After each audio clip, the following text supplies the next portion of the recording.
Hey, what's up, Pool Chasers? Thank you for joining us today on episode 42 of the Pool Chasers podcast. Our mission is to help educate and inspire in the form of a podcast. In this episode, we interview the Chlorine King himself, Erik Taylor. Erik is the owner of Chlorine King Pool Service, the host of the Chlorine King Podcast, and of course, the creator of the Chlorine King YouTube channel. We have been following Erik's growth over the past couple years and really loved watching his YouTube channel grow to over 10,000 subscribers. During our research, we watched a ton of Erik's videos and really enjoyed seeing someone talk about the industry in a similar matter as we do.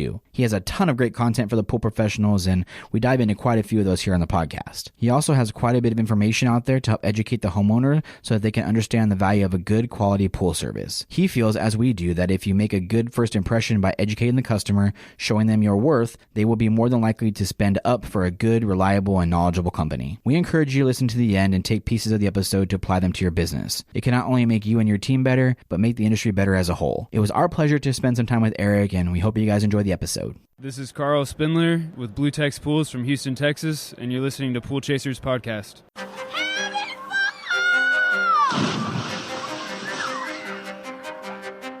Welcome to your go-to podcast for the pool and spa industry. My name is Tyler Rasmussen. And my name is Greg Villafania. And this is the Pool Chasers Podcast. All right. Well, thank you for joining us today, Erik. Hey, no problem. Glad to be on with like-minded people and hopefully make the industry a better place. Very cool. So we've been following you, for the last couple of years and really enjoy watching your YouTube videos, listening to your podcast and the rest of your content. Can you kind of introduce yourself to listeners and share with them what you do exactly? Yeah, sure. So my name is Erik Taylor. I own Chlorine King Pool Service here in Seminole, Florida, which is about 30 minutes from Tampa as a landmark. I'm a service company. I do repairs. I'm licensed to do renovations and all that good stuff. So I service Pinellas County, and I travel to other counties to do repairs and pool inspections, and also try to educate the listeners and followers of my content to try to make the industry better as a whole. Really, that's my ultimate goal. Very cool. Sounds like we do have like-minded goals. So definitely going to jump more into what you do in the company and the pool stuff. But can you first tell us more about yourself, starting with where you grew up and how that's helped shape who you are today? Yeah, absolutely. I mean, I got several stories I could talk about. I grew up in Pinellas County, Florida. I've been there my entire life, except for I went to college. Had a decent childhood in the beginning. My parents, they were married until I was 10 or 11.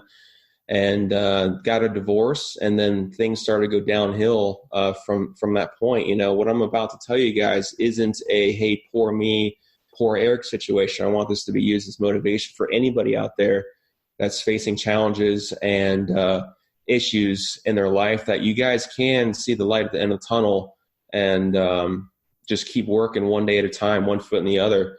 So after my parents got divorced, my father sort of disappeared, and basically we were estranged. We didn't really talk much. In the beginning, I got happy birthdays, on my birthday, but then those started fading away to where I never even really heard from him for a long period of time. Everyone in my family are addicts, whether they're drug, alcohol. Every one of them, except for me, has been an addict, because I've seen the bad side of things. So I decided not to do those kind of things, right? So when I was too young to really take care of myself and, get away from that stuff, I was sort of put in the middle of it against my wanting of that. So once my parents split, I was living with my mom at the time, and she was dating. We moved a lot. I mean, I remember at one point went to 6 different middle schools. So we were just moving all the time. And she started dating people, and some of them weren't the best. And there's a lot of domestic issues and stuff like that. And some of them were so bad where the police got involved. I mean, the police were at our house, at least once a month, if not more. It's just a constant thing, disruption of the neighborhood and all those kinds of things. So a lot of those domestic issues that happened, my mom was so intoxicated and didn't really understand what was happening at the time.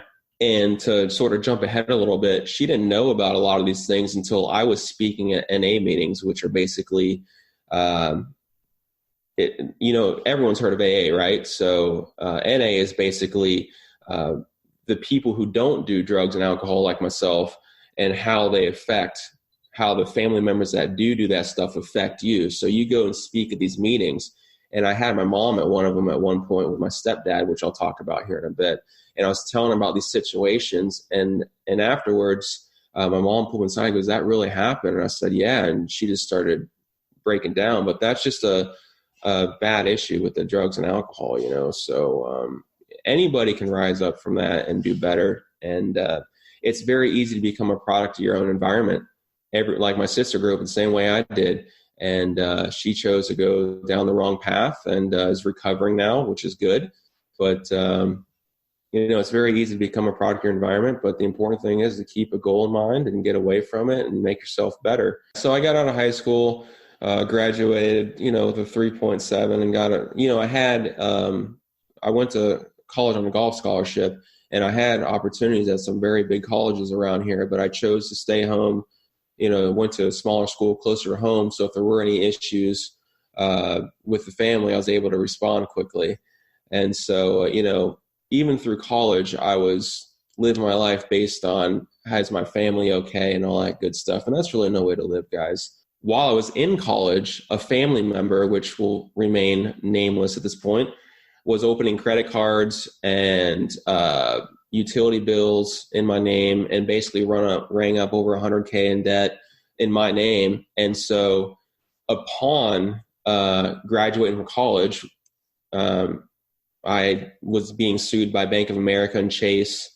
And I tried to handle the payments myself, but the monthly payments were so much, I had no choice and I had to file bankruptcy. That was in 2012 is when I filed. And again, that wasn't anything I did wrong, it was just a family issue. And it could have been very easy to fall back and become a product environment and start living a bad life of crime because you can't get a job or, make the payments and everything. But, I did what I had to do, got through that. And now my credit's great. Everything's going well. I'm married now and been married for a year now. Cool story about how I met my wife. I told you guys a little bit about it, but for the listeners out there, we met through triathlon. I'm a big cyclist and I hate running, but I do it, and swimming's good. But started doing triathlon because I got tired of just going to the gym to work out, and I wanted something different. So one day I was getting my bike fit, and my wife, not at the time, but now came in the bike store to do something in regards to some race that was going on. And I saw her out of the corner of my eye. And so I asked my fitter, "Hey, who's that?" And he goes, "Oh, that's Savannah." And, I asked him, I'm like, "Does she do any trainings with you or anything like that?" And he said, "Yeah, absolutely." So I went to every single training for like 2.5 weeks. And then finally on a Friday morning, like 6:30 a.m., she rolled up on a bike. And I was like, "Oh, that's that chick from the bike store." And so we went on our bike ride. And afterwards, the guy always takes a snapshot of the group and posts on Facebook and tags everybody, right? So when I was sitting in my car, I was like waiting. I kept refreshing Facebook, waiting for this picture to pop up, Nice. So eventually the picture popped up. He tagged her in it. I immediately messaged her on Facebook. The thing was, she was just getting into biking, right? And she didn't know how to ride in large groups. And I've been cycling for years. So I was like, "Oh, that's my in, right?" And so as soon as he posted it, I messaged her. I said, "Hey, if you ever want to go on a ride, I'll teach you how to ride in a group and all that stuff." And that was Friday. Sunday, we went on that bike ride, and the rest is history. I mean, I pretty much moved in the next day, So. Take notes, people. Yeah, so determination and consistency is the key with that. So, because back, the funny thing was, I wasn't even trying to meet anybody, right? Prior to that, I was doing a bunch of the online dating, which is absolutely horrendous. I just ended up taking up half of Pinellas County out to dinner and never Wait, what kind of online dating? Are we talking like Tinder or like eHarmony? It was MySpace, POF. eHarmony, POF, Hot or Not. I mean, I was on all of them, right? Because I was like, man, I want to find a girl and start a relationship and everything. And dating for a man is very expensive online, because I'm sure there's women that just go have dinners lined up every day of the week. Just wait, just getting the free meals, So That wouldn't surprise me. It doesn't surprise me, and so I got tired of doing that, right? So I was like, what the hell with this? I'm not going to do this online dating anymore. And I just started focusing on me and trying to make my life more enjoyable. Because at the end of the day, guys, you're not going to be happy with with anybody if you can't be happy with yourself, right? So I just focused on me, and then she just sort of fell out of thin air, and the rest is history. So I'm married, don't have any kids. Now my mom, unfortunately, has a brain injury from her drug use, and my dad has stage 4 liver cancer. So now I'm doing, helping them as much as I can. I take them out to lunch every weekend and try to spend as much time with them as I can, because you just never know when they're going to go. So that's basically my life so far. I'm a big fan of David Goggins. I can relate to a lot of his stuff growing up, but I think the main difference is I'm just not constantly putting myself in crappy situations and challenging myself. I've learned to try to live a little easier life than he does, but I really enjoy him. He's a good role model of mine.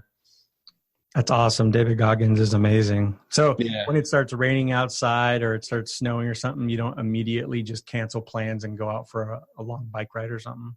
No, because I'm so afraid of diving down on my bike, because it's a very high-end bike, and it's just I don't want to crash and break it. But I will tell you, when I was golfing, I enjoyed golfing in crappy weather because that made me better when things were easy, right? So I can relate to that from that aspect with David. Just kind of curious, going back on some of the rougher times of your life, how were you able to just stay so level-headed? Did you have any positive influences in your life that were helping you, guiding you through this? Because it doesn't seem like you really had anybody that was helping you. Like, how were you able to just, stay focused and make good choices?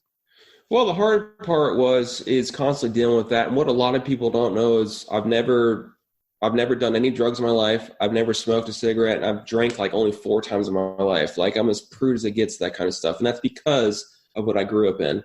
But to answer your question, it wasn't until my stepdad came into my life to where things were looking up, because he actually met my mom at an AA meeting, and he's been sober for 25 plus years or so now. So he gave a solid foundation when things were really bad. He made sure I was able to golf. He made sure that, my equipment was good and that I had 3 square meals a day, had transportation, a place to live. So he added a lot of solidarity in between, my mom going to rehab and relapsing and sort of falling back to that kind of stuff. So he's definitely a huge part to that. That's awesome. Thank you for sharing all of that with us. Yeah, absolutely. I think it's very cool that you are able to take them out every weekend. And do you guys do that together, or you take them out separately, or? No, we take them out, or I take them out together. Every Sunday we'll go out to lunch somewhere, wherever they decide to go. It's just the pool business has been very good to me, and it allows me to do that. My dad was there for me, when I needed help, and I know he needs help now. So it's something I enjoy doing, being able to help him out and just enjoy time with him. Very cool. Hey guys, we're interviewing a few of Jobber's customers today to let you hear their testimonials. So, all right, can you just tell me your name, your business name, kind of what you guys do? Sure. Well, I'm Sean King, the owner of Florida Leak Locators in Orlando, Florida. And I'm Ken Wilshire. I'm the business development manager. And we find leaks, we fix leaks, and that's all we do. Nice. What would you tell a friend about Jobber? Well, actually, what I've told a lot of friends is that it's just great because it automatically does so many things that it can make a very small company look and act and even really be better and perform better customer service than the biggest guys. It has just great capabilities with click of a button and handle multiple things. Well, there you go. We could not have said it better ourselves. So if you guys want to check out a software solution for your business, please go to getjobber.com/pool chasers. That's getjobber.com/pool chasers. If you go to that website, you can get a 14-day free trial as well as 20% off your first 6 months. So it's a great deal. Check it out. So you have a very interesting story about how you got into the industry. Can you share that with us? Yeah, absolutely. It was honestly completely a fluke. I worked at a jewelry store for 5 years. Close family friends of mine, they've been absolutely awesome through my life as well. They were actually another piece of the puzzle for solidarity in my childhood. But I worked for them for 5 years, and I really started trying to study wealthy people. I'm a huge advocate of Dave Ramsey, Tony Robbins, and some other people. And at that point, I'd only had one revenue stream at a jewelry store, right? So I was doing a lot of studying, and through my research, I found that most people or rich, wealthy people have three sources of revenue. And I was thinking, I was racking my head, well, what can I do? Because I'm already working a 9-to-5 job at the jewelry store. And my best friend Jeremy at the time was, we talked all the time, and he's like, I work in pools. Why don't you come out for that? And, my first thought was, man, I don't want to do that because, you see that typical pool guy that, his truck's all rusted. He opens his door and crap falls out of it. I'm like, I don't want to be associated with that. But I went out to a job with him, and he put in a pump and made, I don't know, $350 in 45 minutes. I was thinking, man, that's like about half of a week of work at the jewelry store. And I was like, I need to get into this. Basically, from there, I started my business the next week. Had really no idea what I was getting into, and the rest just took off from there. When I first started the pool business, I actually had to, I lived at a condo at the time, and I couldn't park my truck there and everything. So I actually had to park my truck 2 mile down the road and then drive a half an hour to my friend's house to load up all the equipment, and then go do my pools, and then go drop all the equipment off, then go drop the truck off, then walk back. Dang. Each day. That sucks. And then within 4 months' time, I left the jewelry store because the pool business was booming, and I've never looked back, and it's just been amazing. How did you make that happen in 4 months? Were you getting leads from him? And initially, yeah, because he renovates pools. So my first couple of accounts came from him. And then from there, I had bought in a small route off Craigslist, which I would never recommend anybody to do in the future if we're listening.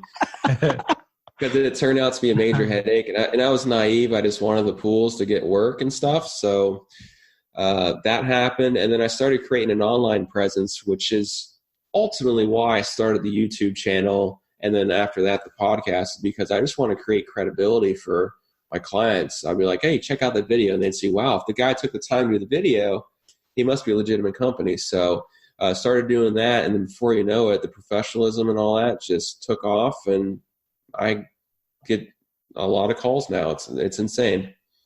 Right. So we always talk about how, it's really important to have a mentor in life and in business. And you shared that you have a few that helped you along the way. Can you share who those mentors are and just how they help shape your opinion about the industry? Yeah, actually, the first one I want to talk about is my wife, Savannah. She's been a huge advocate to me and been a solid footing for me. And she's an AGM at a hotel, so she really understands the business side of things. So she really sat me down and made sure that if I'm going to do this, do it right, get all the, business crap out of the way, like the city licenses and all the registering with the state and all that garbage. So they just take more money from you. But so she's been a huge foundation and footing, at least in this immediate household and for my business. And then as far as people from the industry, the first guy that sort of got me more knowledgeable is David Van Brunt. I know you guys know him. He's been on your show. He was a big help in the very beginning.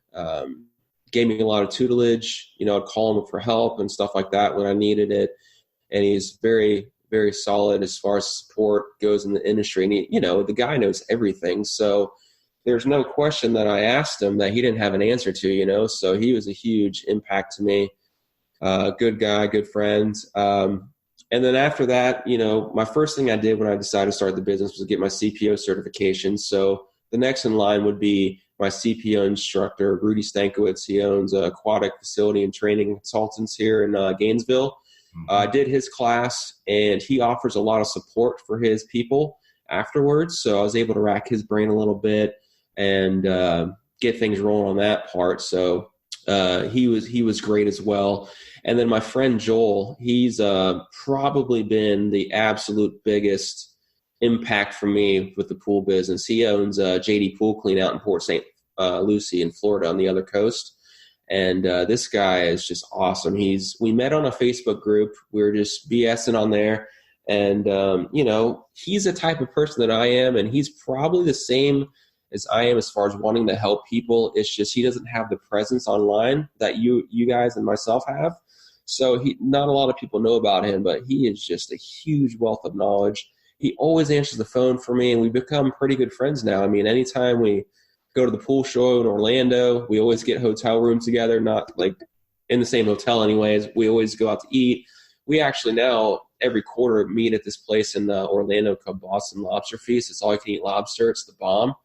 And we just hang out, and we're really good friends now. And it's all four of those people have been great mentors for me. And it's important to find one, guys, because you can't do everything yourself. There's not without a lot of time spent researching and all that. And fortunately, I found these people that helped me out and get on the right path to do things correctly. So were you searching for like a trade program or something in the beginning? How did you stumble upon CPO? And, were you just doing your research on how to do more? What made you want to be certified? Well, I wanted to create value for my clients. So I wanted to go a step above what other people are doing. And so I started researching like pool classes, pool certifications, pool courses and everything like that. Because I'm a huge advocate of knowledge is power. In fact, I have a YouTube video talking about that. It's knowledge is power, especially in this industry, because there's so many variables. And so I just wanted to hit the ground running and do a lot of research. I'm a huge research guy by nature. So, if there's anything I'm trying to look for in life, I'll research the heck out of it before I do anything. So it was just natural for me to go do research and make sure I'm armed with knowledge before I just go out and do stuff blind, because I certainly don't want to learn on someone's dollar. I want to know what I'm doing when I'm doing it. Right. And what do you think getting those certifications and things like that, how did that impact your business? I think it impacted it from a advertising standpoint, where I can advertise, hey, I'm this, I'm this, I'm this, and if you put that in people's faces and they do their own research and see that other companies aren't, they're more than likely going to call you. So it's really helped from that marketing standpoint. As far as the hands-on, it gave me a vague idea of how things work, but you really don't thoroughly understand stuff until you get out in the field and do it. So that's how the certifications have helped me anyways, marketing. Do you think it helped in vetting other professionals' opinions? Because we were just recently talking about how we wish we would have taken education more serious in the beginning, because we were using so many professionals that had been in the industry for so long. We were taking their opinions as facts. We were thinking that if we had been educated first, and then when the opinions came in, we could kind of vet those a little bit better. So do you suggest people kind of get certified? I mean, you should anyway, but taking the time to get that under your belt for advertising purposes, but also that way you can just, like I said, vet a lot more of those opinions out there. Yeah, I definitely agree with that. The people I consult for, I consult 6 or 7 different companies now in this area, teaching them and stuff. One of the first things I say is go out and get your CPO certification, because it'll give you a great foundation for you to start either questioning those things you're talking about or know for sure. There's stuff I debunk quite a bit at distribution centers, because someone will say, one of those myths that one of those mythical unicorns out there that just don't exist. And when you lay it down with fact, you get to teach somebody that day and make them better. And I think that's a huge part to learning and educating yourself so you can help people. I mean, because at the end of the day, I'll help anybody. And I think we should all take that for each other and try to just make every pool professional the best it can be. Agreed. How do you suggest people kind of try to budget for that? Because it is a little bit pricey, to some degree, to start taking these certifications and these classes, but obviously we all feel that it's very important. So how did you kind of prioritize where you put your finances and put it towards that? Well, fortunately, through I'm a very frugal person. So, I mean, when even on the jewelry store salary, I was able to save a lot of money, and because I just don't spend money frivolously. So I was able to save money. So if you guys aren't in that position, one thing I'd recommend is take a percentage of your monthly income or each time you get paid, whether it's 10, 15%, and put it in an educational fund in your bank. Sort of like an emergency fund for your regular finances, but for your pool finances. That'll help you save money for that kind of stuff without really putting a financial strain on you and having to come out of pocket all at once and make life more difficult. So that's one way you could definitely do that without robbing the bank, for lack of better words. For sure. And that's, getting your priorities straight too. I'm sure there's a lot of people that, if a class was $500, $1,000, it's like, I don't really have money for that. But, going on a, $3,000 vacation or, getting a new dirt bike or a new watch or something like that. I think it's really important for you to look at the value in education and, because that's an asset to your company. You get paid for the advertising part of your business and you're more educated. That's just going to make your business more valuable and you're just going to make more money. Yeah. People don't see the long-term effect of making that investment initially in the education. The education I've put in as far as financial has reaped me thousands and thousands and thousands of dollars because I took the time to do that education. Whereas, I didn't go on that vacation initially. I made that quote unquote sacrifice, but I knew that it was going to pay off in the long haul. To bring Dave Ramsey in this a little bit, one of his huge sayings is live like no one else. So later you can live like no one else, which means don't buy stupid crap now. Do what you got to do to be debt free and better yourself and your company. And later you're going to be living like a king, no pun intended. So yeah, definitely make that initial investment now, guys, and better yourself and set your guys self up for the future. I think another benefit we always talk about is when you go into those backyards with the customers, it makes you sound so much more educated and impressive. I think we're going to jump into that more later on, but like it just gets to the point where you feel so confident in what you're talking about that the customer almost just says yes and gives you the credit card. Like it gets to that point where that knowledge is so, like you said, knowledge is power. You know more than that customer. You're the professional. Like going through those educational and learning all that stuff helps you use bigger words, helps you use the correct words that homeowners don't understand or don't even know what they mean, stuff with chemistry or, you can name all the pumps and all the equipment, you can do all that. And that just to them is like, all right, well, this guy gets it. Like I'm cool with giving him my money. That's a form that really, I think, puts you above a lot of the other companies. Yeah, definitely. I can't explain how many times I've went on a service call and, they say 4 or 5 companies have come out and can't figure out a problem. And it's something like a loose union or something, but you got to understand how things work in order to diagnose and narrow down what the issues are. And unfortunately, one of the shortcomings of this industry is anybody can get into it. Now, I know you guys have started somewhere. I had to start somewhere, but the fact that anybody can just start a pool business tomorrow, thank God I was able to, may not go through all the required educate or not even required, just basic education of how stuff works. And then at the end, it just frustrates the clients because they get all these people out here and they don't know what they're doing. Yeah. So definitely having the knowledge sounds more credible to the clients. And oftentimes, like you said, it literally just opens their wallet, which isn't to be made to take advantage of. But the point is you can basically charge whatever you want because they're paying for your knowledge and expertise. Yeah, you still have to play with a level playing field. You can charge more, but yeah, it's not to rip them off, but it is to really, prove that you are worth that. Yeah, because you know what? These classes aren't free. My license cost me like $3,000, $3,500. So of course I'm not going to compete with someone who doesn't have any of that. But what the problem is we all need to do a better job educating the homeowners because they think a pool service is a pool service is a pool service, and that's not the case, as you guys know, and I know. So we need to educate them, and if we do, it should help all of us real professionals out there that are running a legitimate business, and not the people that are having all the homeowners fill checks out to their name and not filing taxes in 10 years, like I've heard some pool companies do. We're running legitimate businesses, so we're not going to compete with the bottom of the barrel companies. Most definitely. Well, you must be doing something right because you were named, number 46 on the PSN top 50 service companies. You want to share a little bit about that experience with us? We know that you have, about little over 100 accounts, and you still made this list. That is a huge accomplishment.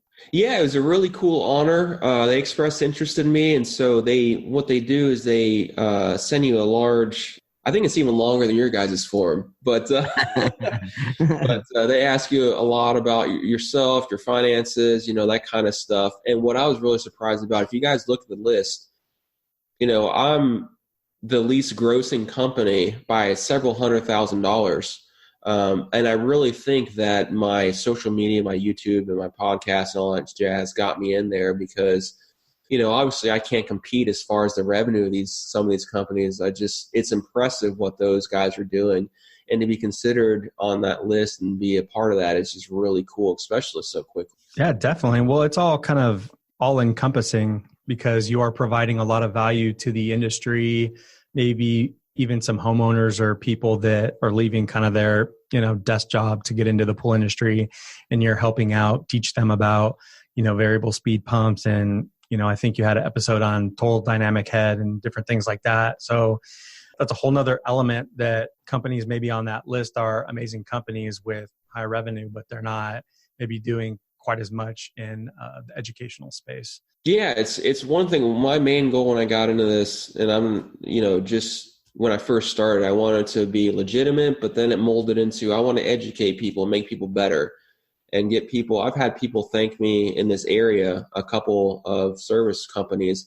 Hey, thanks for doing these videos, and thanks for, showing that you guys can charge, or that we can charge more and people will pay it, So I really enjoy that kind of stuff because I want to make everybody that's in the service industry better off. And the fact of the matter is the pool industry is not viewed as a legitimate service. We're not in the same realm as electricians or plumbers, in my opinion, of course, because, they can charge $150 service calls and no one even balks an eye on it. But if one of the pool guys do, we get laughed at, So my goal is to make this legitimate professional industry. It goes back to educating them and making them understand. They really don't. If you can explain how flow works and how a pump actually goes, through the pipes and water moves and all that stuff, they realize that it's not a game, but it's all about educating them. And dangerous. Let's not forget that, guys. I mean, you could set, if you install the wrong equipment, it could be very dangerous for the homeowner. Yeah. And that was a lot about what Greg would go in the backyards if filters were old. Like we wanted to replace them. That was a big play for that, safety reasons. Cause, Greg always say, like, my guys are going to be back here around this filter all the time and it's seeping through. Like that's super dangerous for even our team to be back there. Yeah, the water's not safe. You do an in-depth test on the water and they say, my last company said that it didn't need to be drained or, whatever the verbiage was, but you would go in and show them that it had, high TDS and, all these different things. And you would just explain what that means and how has a huge kind of impact on their health just being in the water. And at the end of the day, you need it to be safe so that you can have fun. You don't want to be swimming around in water that's going to potentially, hurt you and your family. But when you bring all that stuff, into the mix, they truly understand that you are a professional and you're the best one for the job. And they finally might take, our industry serious, because a lot of them, pretty much 99% of the time, I think they viewed us as just a pool guy, like ain't nothing to it. You're just going to come out here and just clean it up. And, that's your job. Just make sure it's clean so that, we can enjoy it and there's nothing on the bottom or top. But there's so much more to it than that. And it's always fun educating them in a way that they could understand. Definitely. And once you guys do explain to them, obviously they're like, oh, that makes sense, but no one's taking the time to do that. So they gauge the safety of their pool based off of the pool's clear or not, which we all know it could be clear, but incredibly unsafe for the swimmer. So it's our job to educate them. And that's why it was so important for us to actually vet our customers, and they would have to fill out a form and submit pictures before we would even go out there and do a bid, because we wanted what we like to call brothers customers, somebody that actually valued that pool as an investment, and they wanted it taken care of by a professional. And if you went through this form and you weren't willing to do some of these things, we knew that you weren't really serious about it. And, you know, in the nicest words, it's not our problem that you bought a house with a pool. You bought this pool. This is exactly how you have to take care of it. And this is what you have to do to upkeep it. And this is what we do. And this is what we charge. And some will be on board and some wouldn't be, but you shouldn't waste your time in a backyard doing a bid for an hour or two if you're going to take it more serious than them.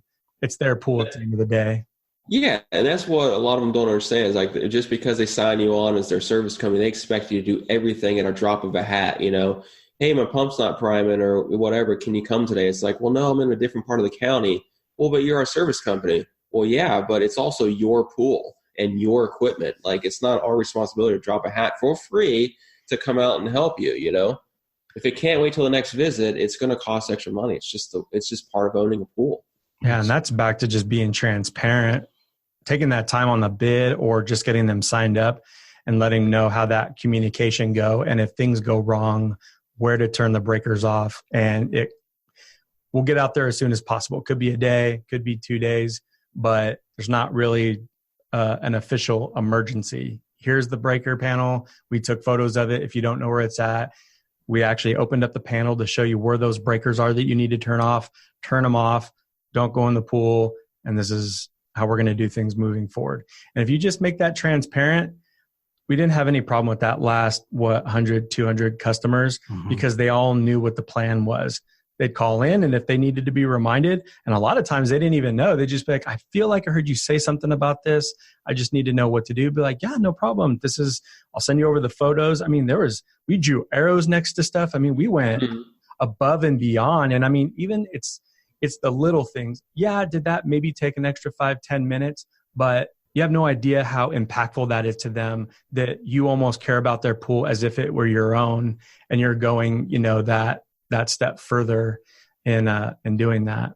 So that we always talk about being transparent, saving yourself a huge amount of time in the long run by doing that. Yeah. And that's one thing I started doing the YouTube videos was I'm trying to gear stuff more towards homeowners. So like how to bleed air out of a filter. You know, if they're complaining, you know, saying, hey, how do I do that? I can send them a video and I don't have to go out there, you know. It's a similar kind of thing to save time down the road. Hey, Pool Chasers. We hope you're enjoying this episode so far. We'll jump right back into it in a minute. We are very proud to announce that Jandy has come on as a supporter of the podcast. It's a true honor for us that they have chosen to believe in us and the Pool Chasers community. Their support will help us in our efforts to bring you better content and our mission to help make this the best industry it can possibly be.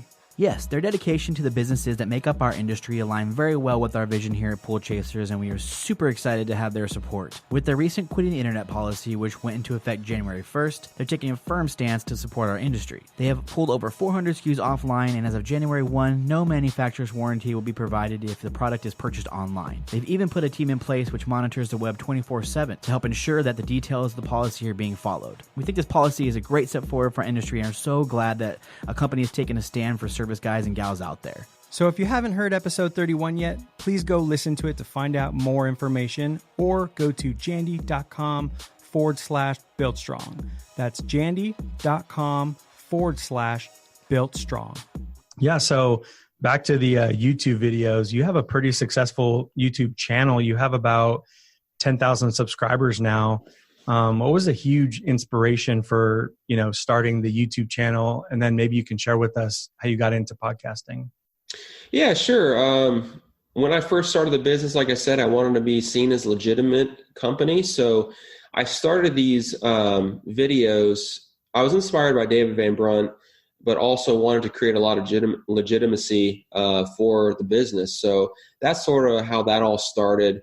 And then leading in the podcast, when David first started his, I was talking about starting my own at the same time. In fact, I think the second episode on his show, we talked about putting the podcast on the YouTube channel for more content and all that good stuff. But we sort of chatted about it, and he started his a little earlier. But, you know, that was my goal too, is to just add to the legitimacy, but also educate people at that point. And even to this day still and forever, I want to educate people, and I figure the podcast is a great way to do it. not a lot of people do it. I think there's 4 or 5 podcasts, including yours and mine and David's, that are out there for pool industry. And we terribly need more because we need more education for people. And people in the Facebook groups that I'm in actually love the podcast. They love your guys' show, mine as well and David's. So it's all helping people, and it's great. It's pretty cool, the statistics on people that actually listen to podcasts.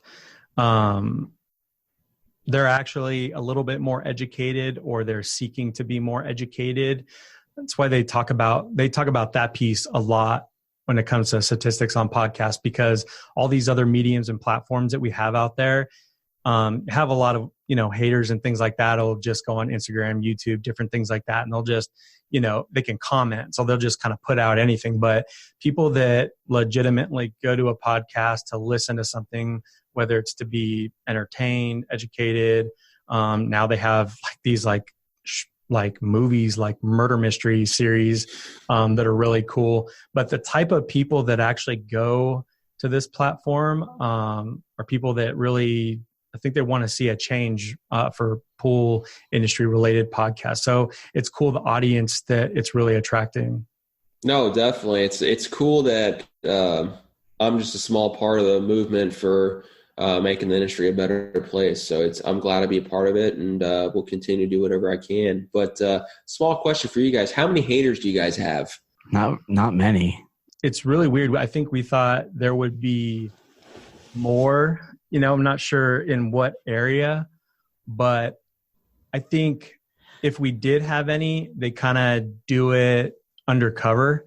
Mm-hmm. Or as they try to slide in kind of like a weird comment where what the intention is of it. Yeah. But, it's, you kill them with kindness and move on. That's all you can do is rise above.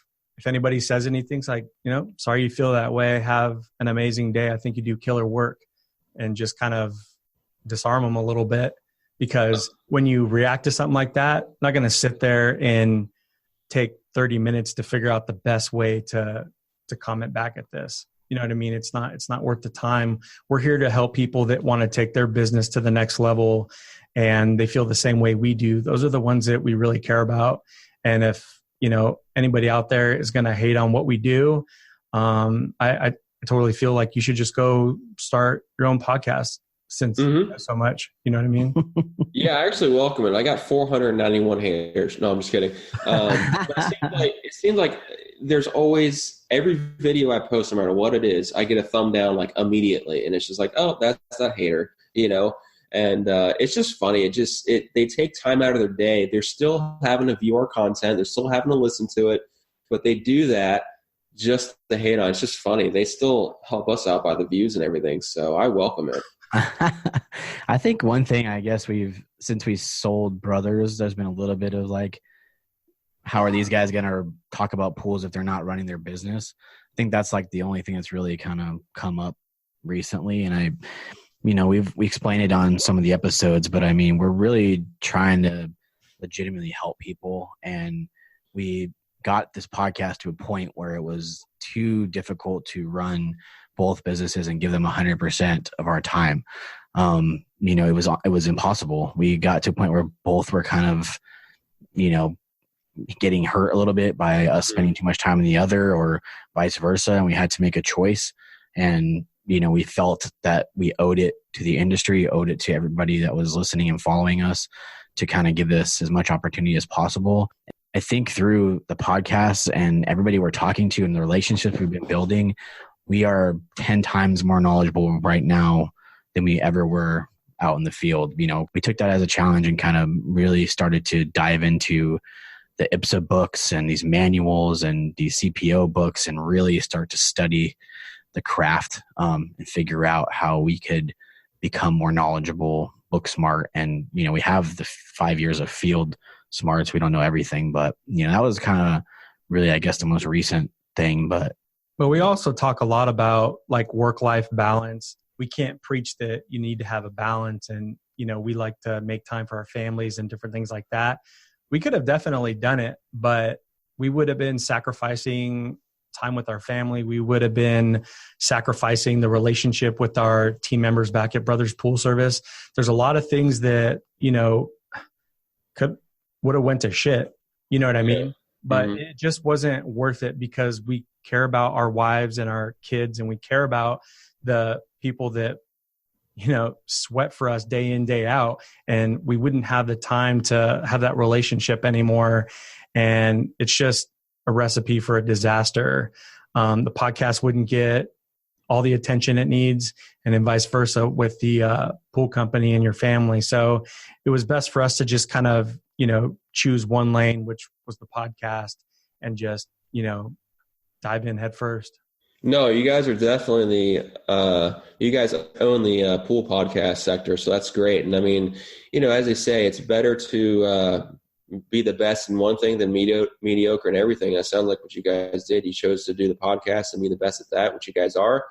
And work-life balance is utterly important. Fortunately, my wife works 1 million hours too. So as far as our immediate family, I'm able to devote more time to other things like the YouTube channel and podcast. But it's tough juggling everything, especially when you're the owner operator as well.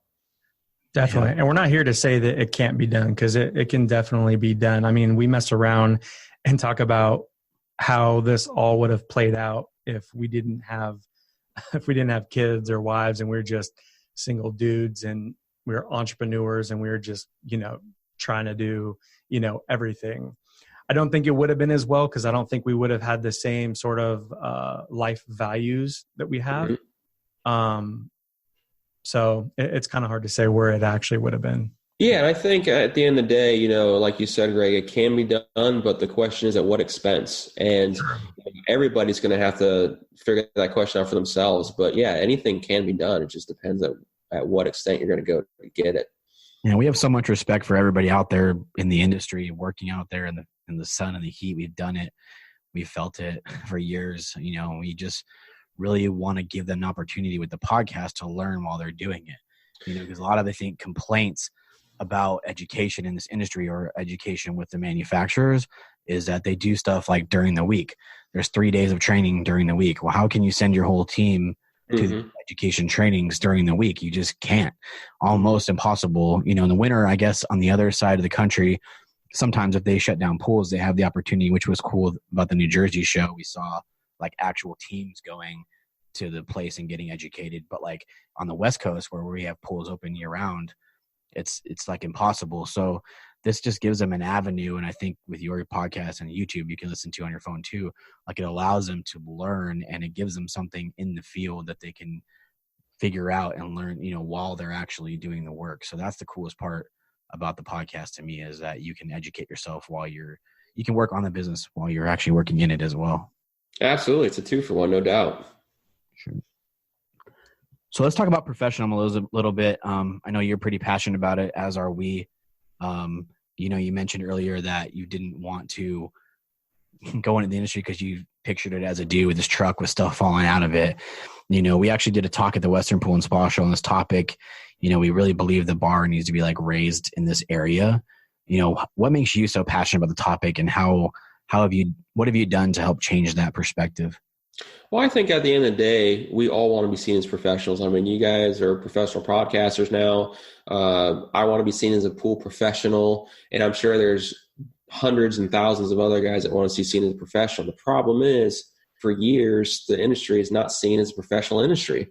I alluded to earlier, we're not the same realm as an electrician or a plumber, and that's sad because we're putting in the time in most cases, just as much as they are, to become knowledgeable, and we need to be compensated and viewed the same as those professionals. So that's my opinion on that. But what I feel like I've done, I've tried to really educate. I have a vlog playlist on my YouTube channel that really is only for pool professionals, and talking about how you can better yourself and make your life as a pool business owner easier and all that good stuff. So hopefully people can learn from that. But, it's as simple as getting a uniform.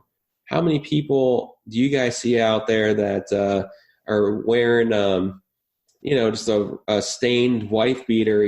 There's one guy here from a large company that walks around with his shirt off and handles. And I just, he looks like Arnold Schwarzenegger. So anytime I drive by, I'm going to go, get to the chopper now, you know?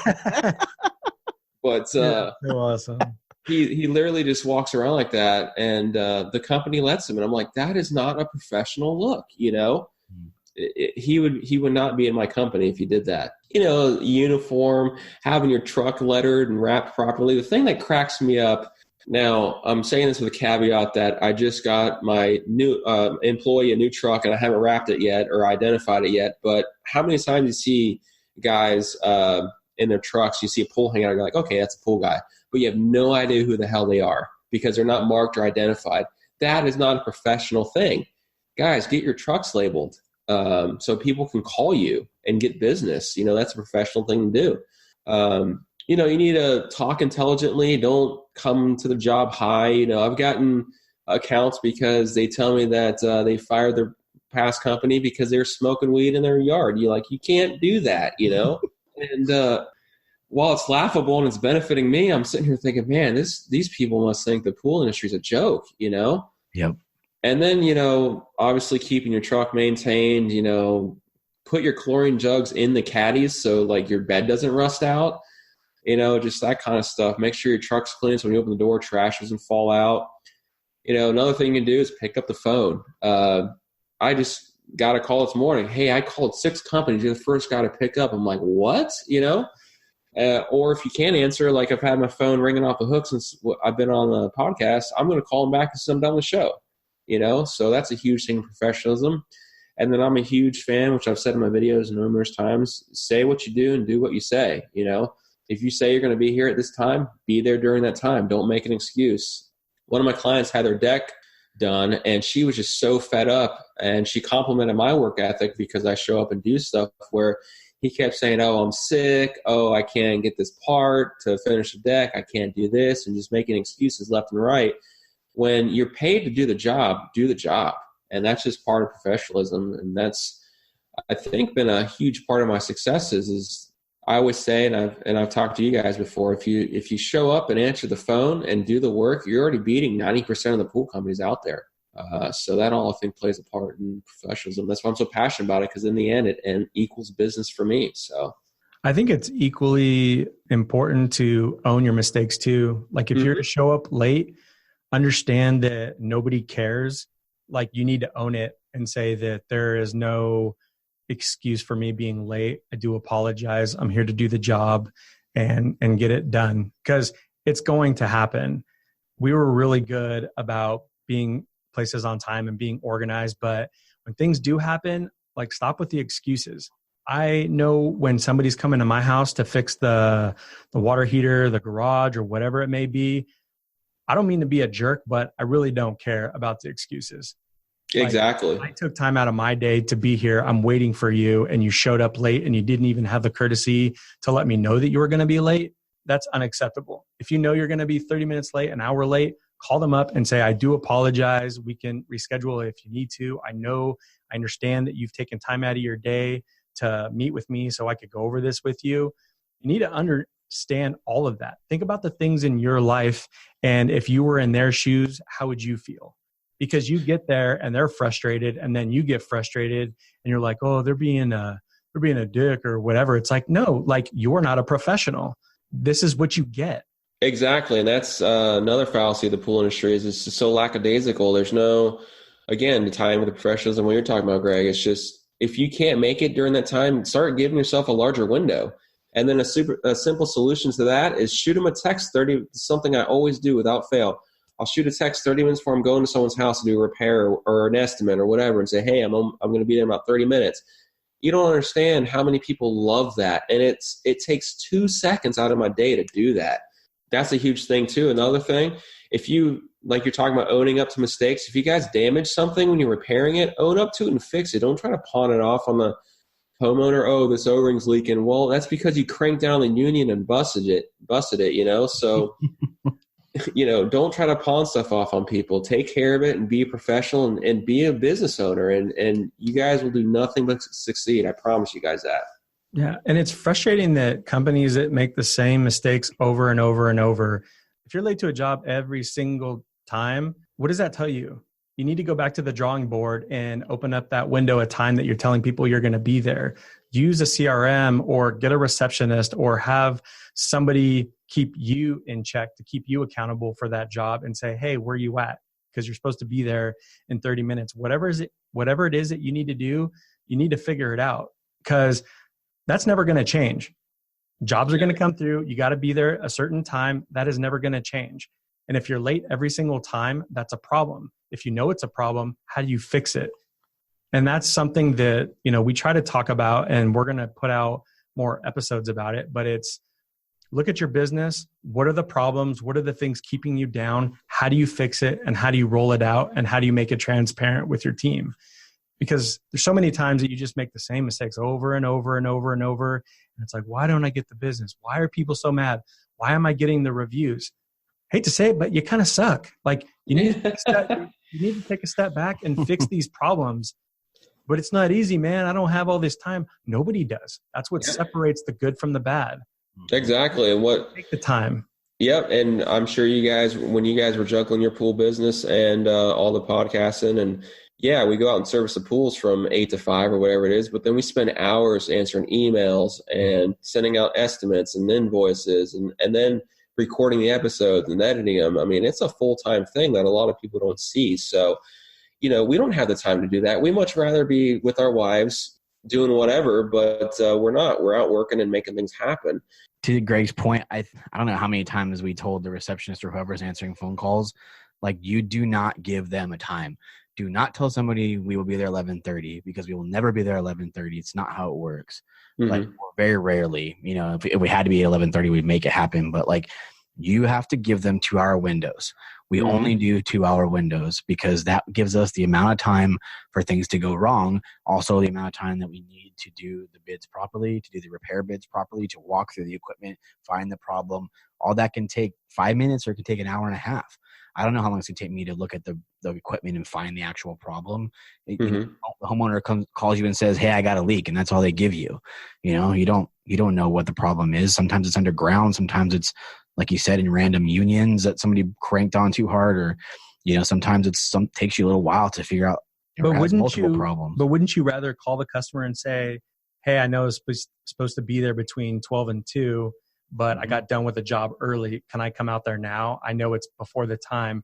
That sounds a lot better. That's almost like, oh, wow. Yeah, most definitely. That way I can kind of get done with you and move on with my day and do what I need to do. Much rather be positioned that way than the opposite, because you showing up late and all the things we just talked about, you're already kind of behind the 8 ball. Yeah. Kind of wasting your time, because they're already in their head. They're like, well, I'm going to probably have these guys to do the job. And then what I'm going to get, they're going to be late for the job, or they're going to overcharge me, or something's not going to go right. It's not a good way to start that relationship.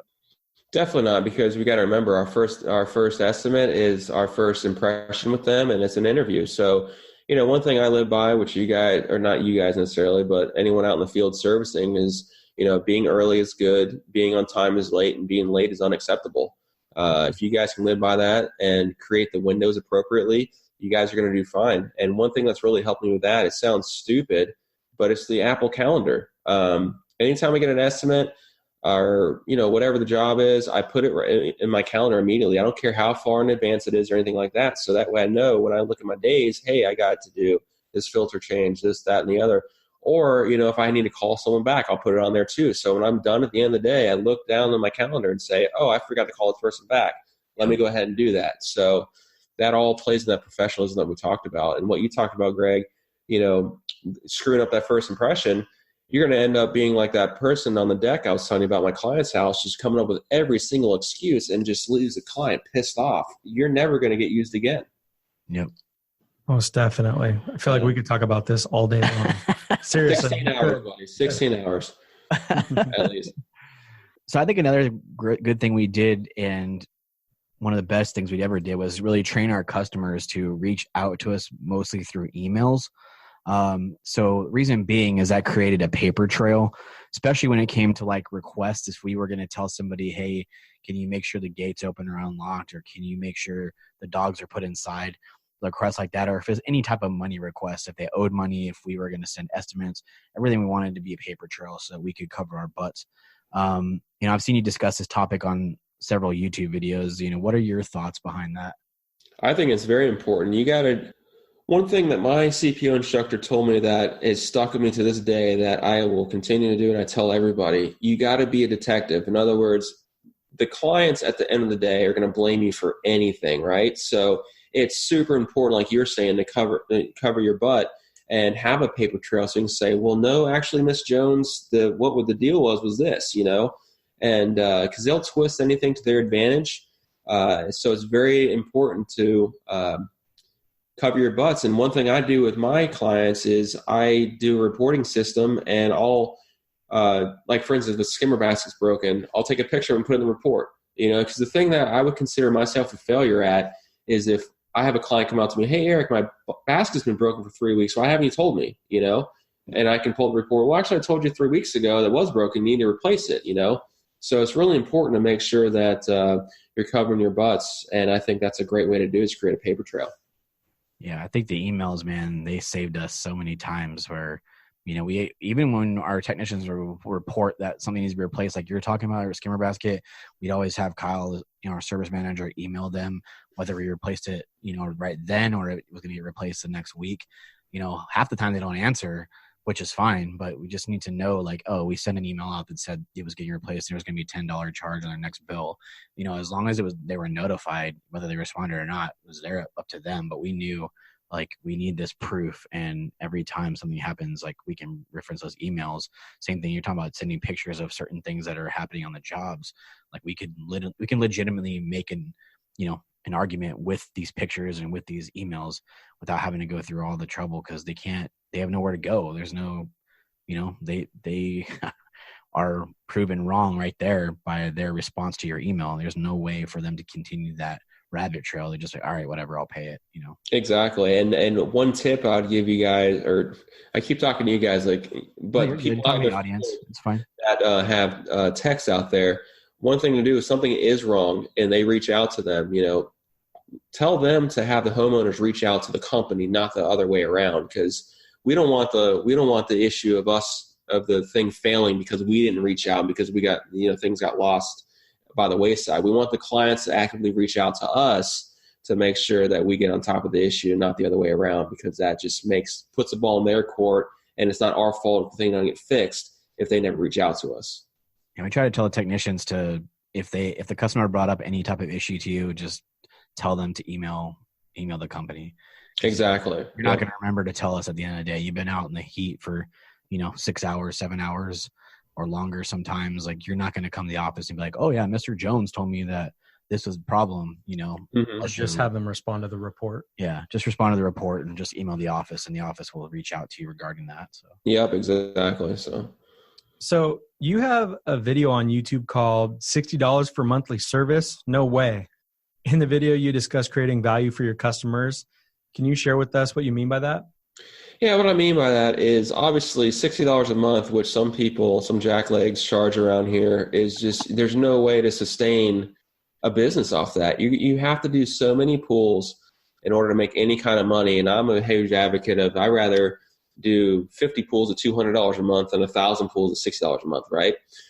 So the problem is when people are out there charging that, they're ingraining to the customer that a pool service, they all should charge that, right? Well, anyone running a legitimate business is paying taxes, employees just can't compete there. So what you have to do is create value for the customer so you can charge those higher rates. So, the reporting system's a value that a lot of companies don't pay the extra money for because it costs extra money to utilize the software. AutoPay is another value because a lot of people like out of sight, out of mind. They just want everything to be automatically deducted, and we prefer that anyways too, so we're not chasing people. That's another value. Bringing up the trash cans when it's trash day. We do that. We, if there's any major branches or debris on the patio, we'll clear that out, So being communicative is very important as well. So reaching out when things are needed, all that stuff is creating value for these clients that a lot of the companies aren't doing, that don't have the time to do because they're charging $60 a month. Responding quickly to clients is another thing. So all those tidbits are things that you guys can do to create more value for your clients, and in turn will just increase your average rate. I mean, I can't explain how many people I've converted from $60 to $80 a month to 150 plus, because I create that value for them. They see that and they realize it's going to be a better service and they're going to pay for it. I think a lot of customers want a financially stable company, because if you're financially stable, that means that you might be licensed and bonded and you have a facility and you're going to have less turnover and all those different things. Because there was quite a few times that companies or customers would call us and ask about turnover and if they're going to have a new technician every other week or, what have it. And it's just, that's the thing to do. If you're not making any money, you're not going to keep employees, and you're not going to be able to, you need to put an order in for tabs or liquid chlorine or, muriatic acid or whatever you need to do. If you're not charging enough, how are you going to be able to purchase all those things? How are you going to pay rent? How are you going to pay for, insurance and all these different things? Customers need to know that you're charging enough so that you can pay the overhead and pay for everything else so that you can provide a good service week in, week out.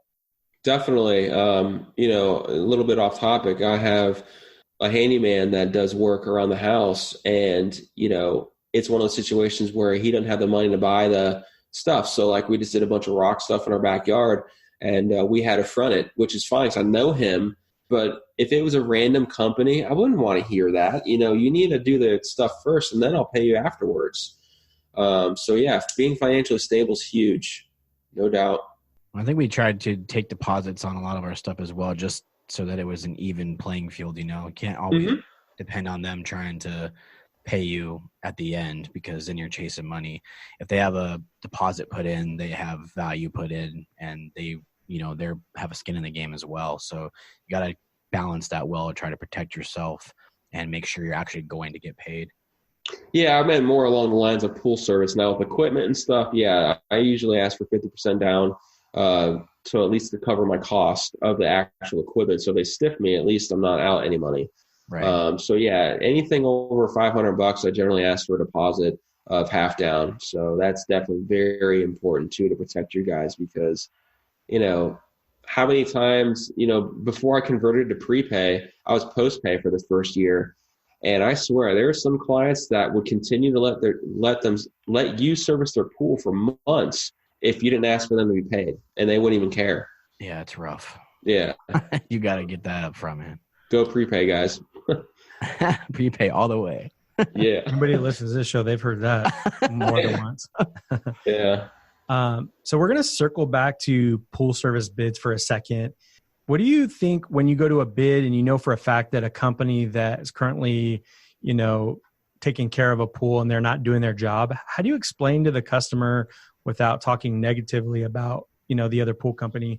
How do you explain that? Well, I really try I try every way I can to not have to do that. So what I like to do, something I employ, is I let them talk. I ask them, well, why are you looking for new service, or what aren't you happy with? And generally when you ask those questions, they just start opening up like the worst rainstorm ever. They'll start talking they never show up consistently, or they're always on different days, or they don't clean my filter, or whatever it is. And you just sit there and let them talk, and before you know it, you have an entire outline of why they hate their company that they're wanting to replace. And you can just positively talk about how you address those things without even talking about the other company. I have and never will talk about in a bad manner about another company. I don't care what they've done or anything like that. I always talk about how I can improve their service and their experience with the pool company. Sure. That's good. I know as time went on and I was doing the pool service bids, it was really important to really take the time to listen to what they were saying, because I found out with acquiring some new customers that they were kind of the root of a lot of problems.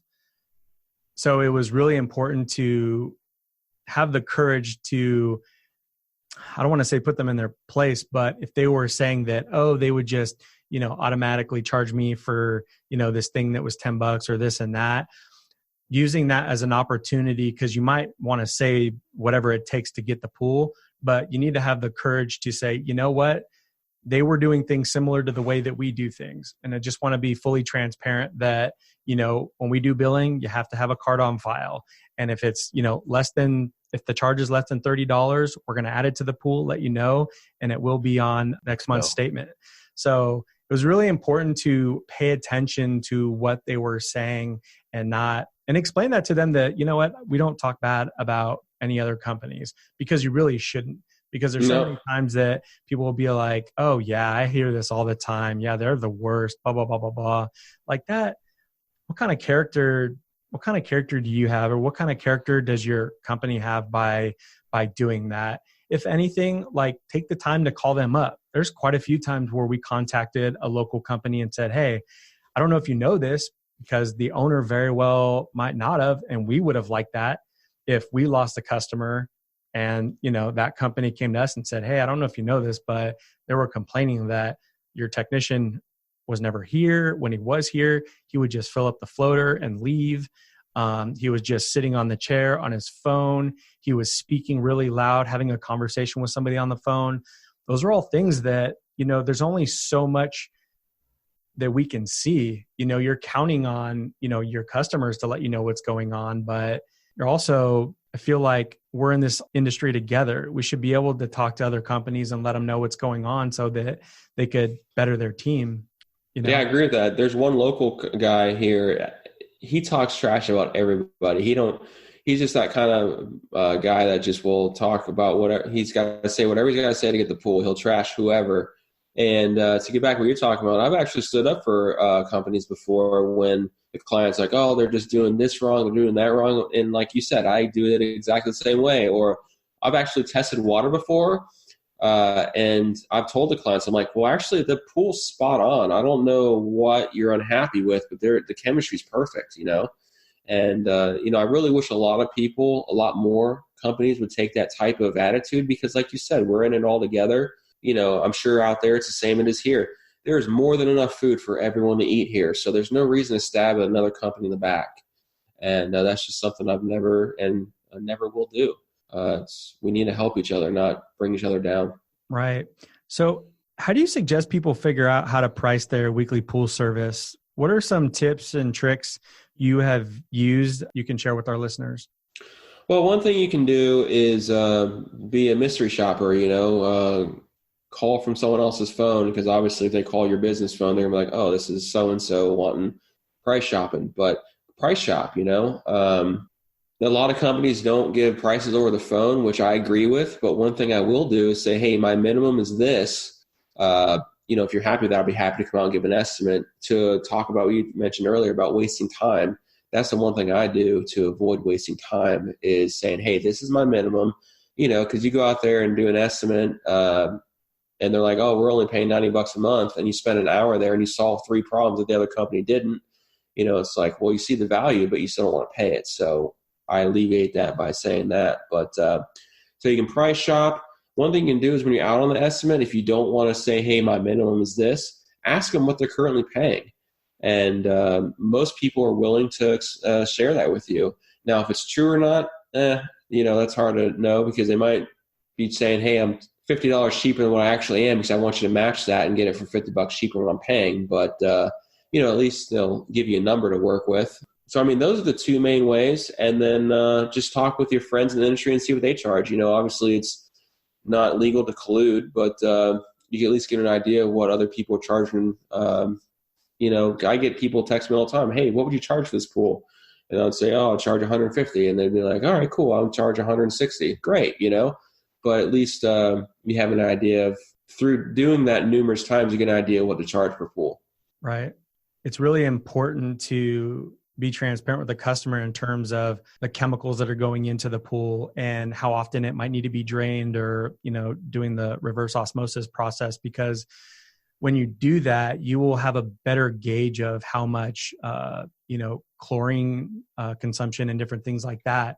That way you can kind of factor in that pricing into, the monthly service cost, because, if the water is going to be, an average of, a year to 2.5 years old, and it's, 15, 20,000 gallons that, all the data that you have, the pools that are this large with this amount of trees around usually consume about this many tabs a month and this much acid. And yeah, it changes for salt pools, but kind of factoring that in so that you're not, losing a ton of money in the summer or losing money over here. It's really kind of taking the time too to pull that data together. That's why it's so important to treat the pools properly and making sure that you're letting them know that, yeah, you need to do a sand change this often. You need to switch out the water, or you do need to, add a mineral treatment or whatever it may be.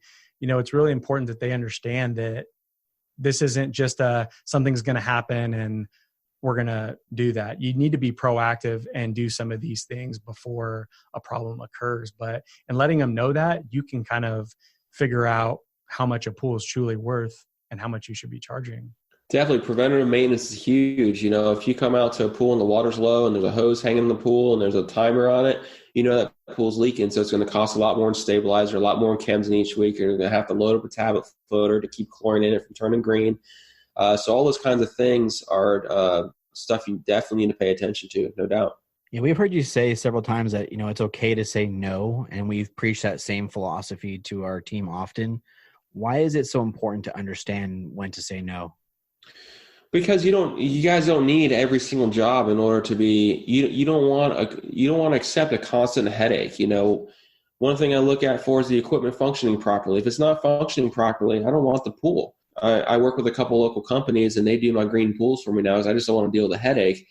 Usually they'll want the pool to be serviced afterwards. And I tell the guys, is the pool and equipment in good shape? Because if not, you guys can have it. I don't want to deal with it, So it's important to know the trigger points of saying, man, this pool's more of a headache than what it's worth to me. I don't want this. Let the next guy take it, because you know what? There's going to be so many pools out there that you guys are going to get that you don't need to take on the headaches. And there's going to be plenty of guys that take on the headaches. And if you're going to take on a headache, charge well for it, because it's just, there's no point of running around in circles all month long and you don't even make any money in the pool. There's no sense of taking on the liability and the cost and issues like that. And that goes back to the $60 a month pool service. If you're charging $60 a month and that pool turns green once, that takes up your entire monthly gross, not to mention your profit, So it's to answer your question, Tyler, it's constantly refining with me. Like, I'm learning more and more about when I'm going on estimates, what to look for to avoid headaches. And as I learn, I keep turning more work away, because there's just so many pools with problems. I just don't want to deal with them. For sure. It took us years and years to figure out that process, man. In multiple conversations between Greg and I of like, is this person worth it? Or, we have to own it sometimes, where we took on a pool where it was like, man, I'm sorry. I don't know what I was thinking. Like, I saw those signs and I didn't, I just ignored them, or I was having a bad day, or that was my third bid of the day or whatever, and wasn't paying as close attention. But even trigger points with the customers are big trigger points. If they're talking to you a certain way, or they're saying certain things about their old pool guy, and you're kind of like, yeah, you probably just say that about every pool guy. You got to figure out those customers, and you can, by using trigger words and trigger points, and even like looking at their walls, the way their backyards are, how clean their house is, how clean the backyard is. Do the trees look trimmed? I mean, there's all kinds of stuff. You can tell what kind of person, a lot of times by that outward appearance, as far as what kind of customer they're going to be. It's a lot of trigger points with the customers as well. Definitely. And that's what I was telling Greg earlier. When you're out on that estimate, that first initial interview, let them talk, and just, they'll eventually say something. You're like, all right, that's a deadbeat client. I don't want to deal with them, or something like that. Or you'd be like, wow, this guy's awesome. I want to work with this person. So it's just to go along with what you guys are saying. It's very important to learn the different types of customers and learn what ones you want to work with, in addition to how crappy the pool is. Yep, for sure. As we know, and you must know, it takes, tons of time to run the company correctly, do your YouTube videos, run the podcast. Can you talk about prioritizing your time and kind of knowing what you're worth? Yeah. So, which I know you guys know a lot about too, between all the social media and stuff, that takes a lot of time. A simple 4-minute vlog video can take 3 hours in post editing the video. So a lot of people don't see that. They see the 4-minute clip and like, oh, that doesn't take much time. And I'm sure with your guys' podcast, you guys spend hours editing it above your daily stuff. So to go back when you guys had your service company, running, a full day's route, the last thing you want to do is come home and spend hours working on a podcast. So, you got to get your priorities straight. Like, what do you want to be successful the most? And then, just go down the line. Like for me, it's my business. I want that to be successful. Then I want my YouTube channel. And then my podcast is sort of like I want that there and I want that active, but it's not like, oh, it's this week I got to get a podcast up. You know what I mean? Because it's not the highest priority. So that's how it works with my social media and my business. Now, in regards to knowing your worth, that's a tough one because, again, you're fighting an industry that's been trained for years to offer free this, free that. And it's to the point now where I don't even get in my truck unless I'm going to make money. I don't do free. I go do free service estimates, but any type of repair, if I get a cold call for repair, it's a $125 service call. And if it needs the repair, then that's counted towards the repair. But I'm not going to go spin my wheels all day long driving around to people and not getting paid for it. I'm not running a charity, and neither should you guys. In that scenario where you go and you charge $125 for a service call and they don't have a problem, how does that conversation play out? Because I've had that several times where we charged for a bid and then all I did was like lube up an O-ring or something. Yeah. So how do you counter kind of those conversations? Because they're pretty awkward. No, actually, this is the simplest way to make it not awkward. And fortunately, I've never had an awkward situation like that because here's how I diffuse it. What I do, if you look up Chlorine King Pool Service, you see I have almost like 100 reviews on Google, right? Well, not a lot of those, probably, 10 or 15 of them are these one-time service calls where it was a lubed O-ring or it was a union I need to tighten down. Hey, ma'am or sir, instead of paying the $125, why don't you pop me a review on Google and it'll be a win-win for everybody. Then you're not coming out of money. And so it boosts my feedback for more business, but also they're not feeling like they're being taken advantage of because you're there for 4 minutes. That's good. Yeah, so it's a win-win. Values like your time. What if they don't leave a review? Well, then I'm just SOL. Fortunately, I don't travel too far from my home. I've really worked hard at because windshield time's the worst. It kills profit, right? So I try to stay within my home. So if that does happen, which unfortunately it hasn't happened, everyone has followed through. I would just be SOL, but I wouldn't be too far away. Got to repo that O-ring. Well, in Florida, it's technically part of the structure, so I can't. But in Florida, once you install a piece of equipment, it's considered structural. So you can't go repo it, which sucks. All you can do is put a construction lien on their home.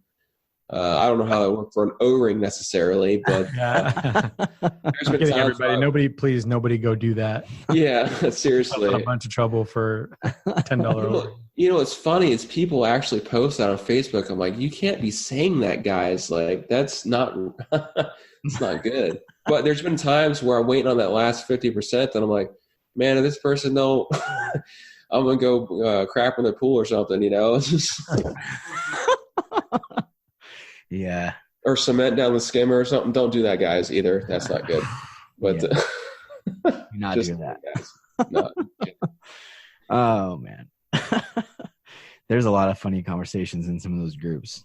One thing you guys will know as you get to know me more, I love joking and having fun because people take life way too seriously, and it's just I'm not that kind of person. I like to joke and have fun. I mean, if you go to one pool group I'm an admin of, I'm constantly making jokes and cracks and posting just probably inappropriate crap for a pool group, but it gets people laughing, and it's just we need to have that.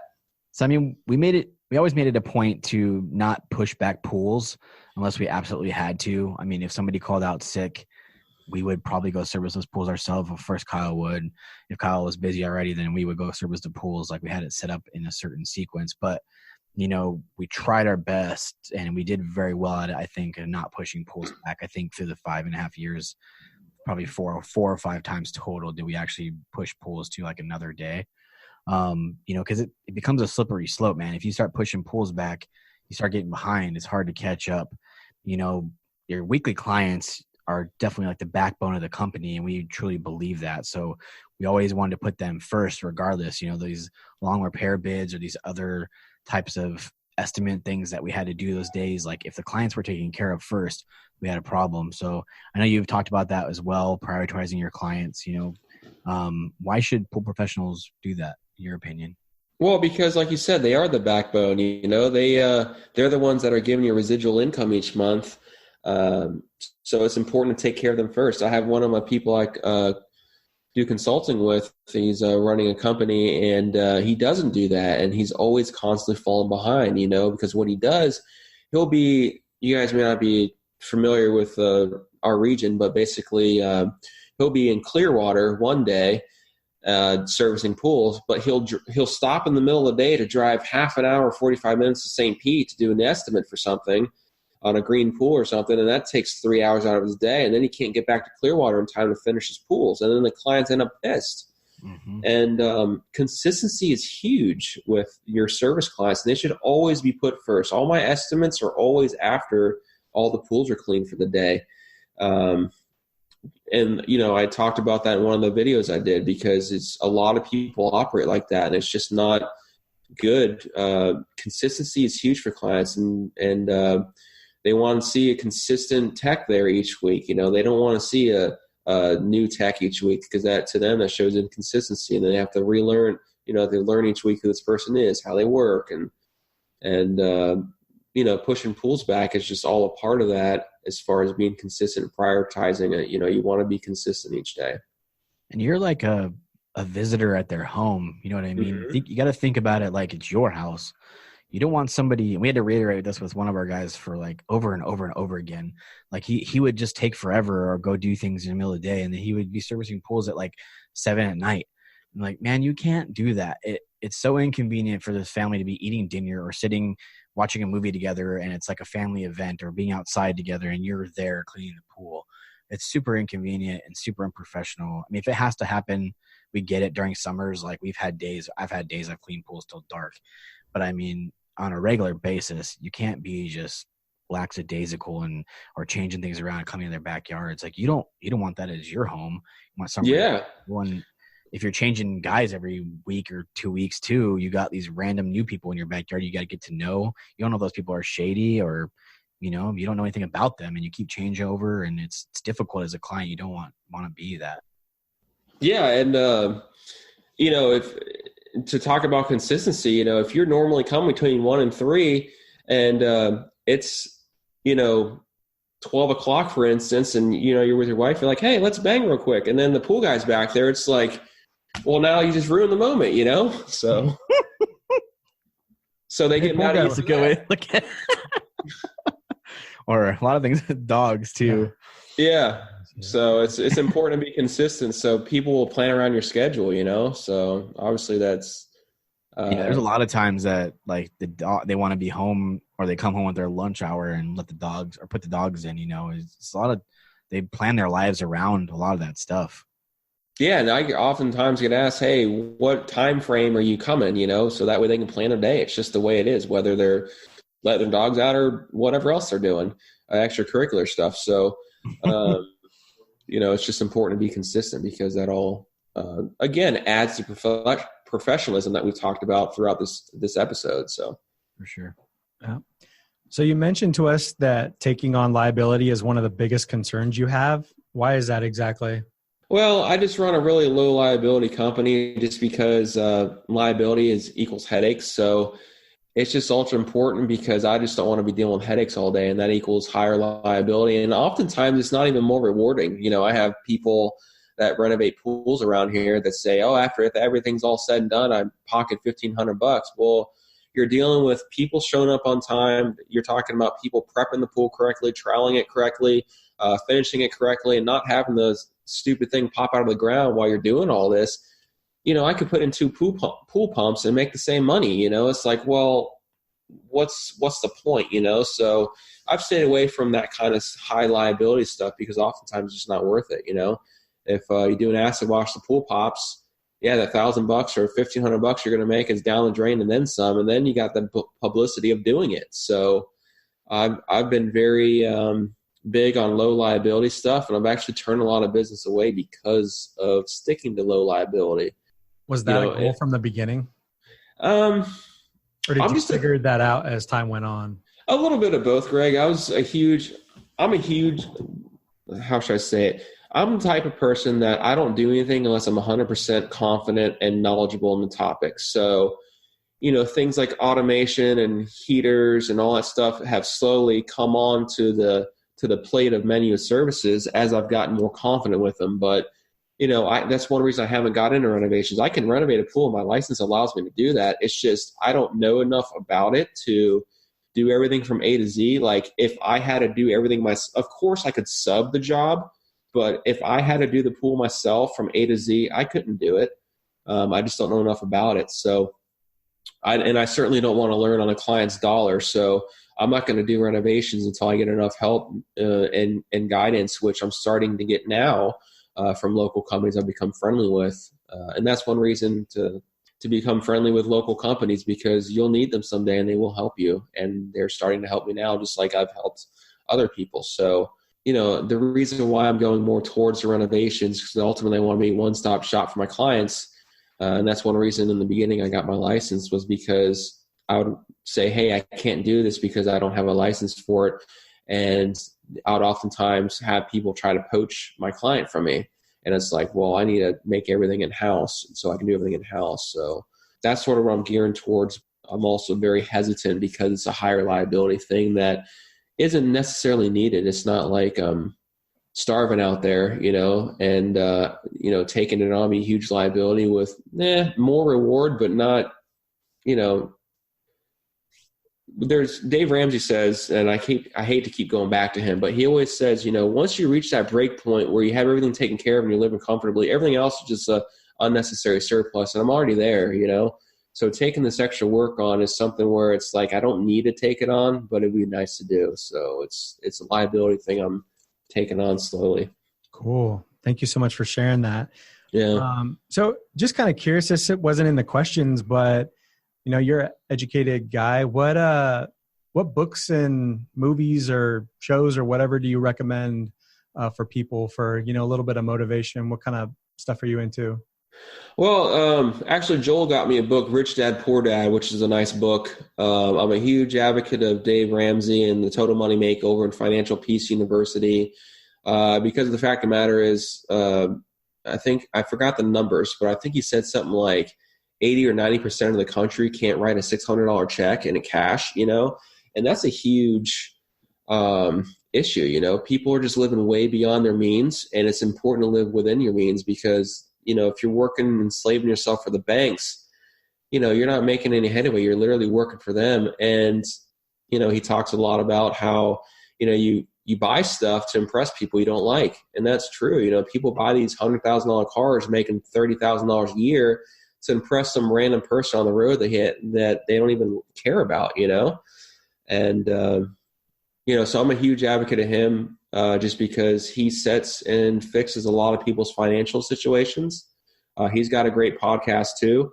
And some of these stories you hear on it, it's just like, I don't have any hair and I want to pull it out. No. Just because it's just so crazy. So I like Dave Ramsey and his content.